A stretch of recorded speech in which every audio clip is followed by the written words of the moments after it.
Poté vzal Ježíš své učedníky nahoru, svolal je k sobě a učil je řkouce: Blahoslavení chudí duchem, neboť jejich je království nebes. Blahoslavení plačící, blahoslavení tiší, blahoslavení ti, kdo hladovějí a žízní po spravedlnosti, blahoslavení milosrdní, blahoslavení čistého srdce, blahoslavení ti, kdo působí pokoj, blahoslavení ti, kdo jsou pronásledováni. Radujte se a jásejte, neboť hojná je vaše odplata v nebesích. Pak Petr řekl: Máme si dělat poznámky? A Ondřej řekl: A to se máme učit nazpaměť?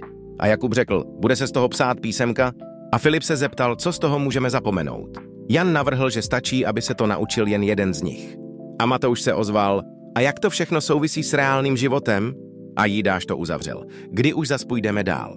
Nakonec jeden z přítomných farizeů požádal, zda by mohl vidět Ježíšovi učební plány, a ptal se, jaké konkrétní cíle sleduje Ježíšovo vyučování v kognitivní oblasti.